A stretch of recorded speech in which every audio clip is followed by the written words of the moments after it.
Bonjour, donc je suis Olivier Fecheroll, je suis en charge du business développement des solutions RH d'Oracle sur la zone d'Europe de l'Ouest.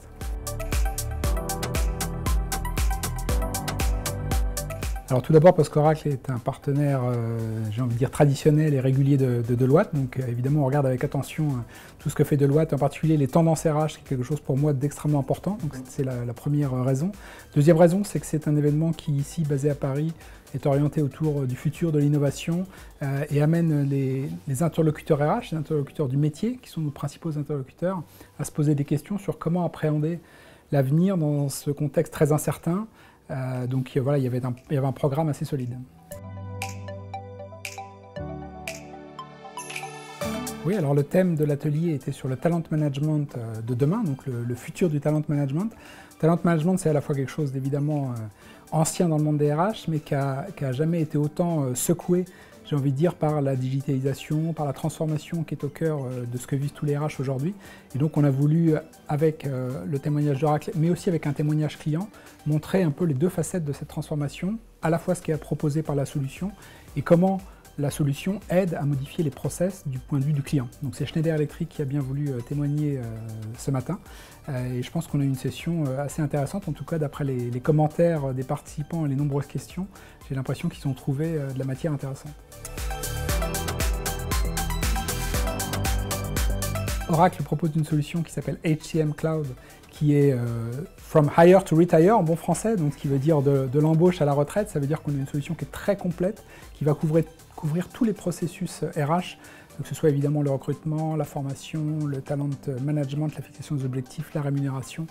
Donc vraiment une solution complète qui va couvrir tout un tas de pays. Donc la France est évidemment un des pays couverts, mais on a aussi affaire à des comptes internationaux qui ont des salariés dans tout un tas de pays, et donc on couvre plus de 150 pays.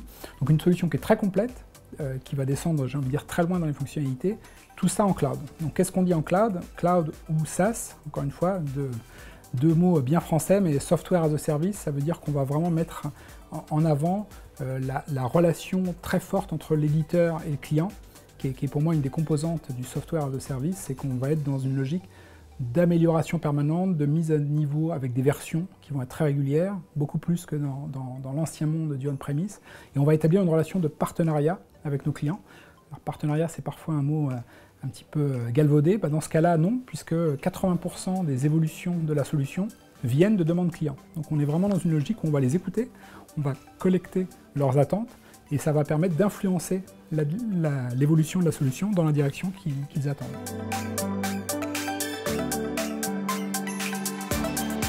Alors la solution proposée par Oracle est une solution qui est très large, elle couvre un grand domaine fonctionnel.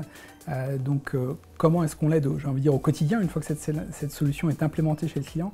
C'est sans doute en lui donnant la possibilité d'agir sur la transformation de son business. C'est-à-dire que la solution, évidemment, c'est un outil, l'outil il est important, et évidemment il continue à évoluer, et cette évolution est aussi influencée par les demandes des clients, mais globalement cet outil il doit servir le business. Et donc je pense que la vraie valeur ajoutée d'une solution SaaS comme celle proposée par Oracle, c'est la capacité de redonner du pouvoir, du contrôle sur la transformation auquel sont confrontés tous les DRH. Donc c'est vraiment de lui redonner le pouvoir, de le remettre au cœur des décisions. Pendant longtemps, l'IT a eu un poids important, peut-être au détriment du RH parfois, et aujourd'hui, je pense que cette solution, elle est beaucoup plus tournée métier, et on va s'adresser nous beaucoup plus au métier, beaucoup plus au RH, pour lui redonner du poids dans la direction de la transformation digitale que doit mener l'entreprise.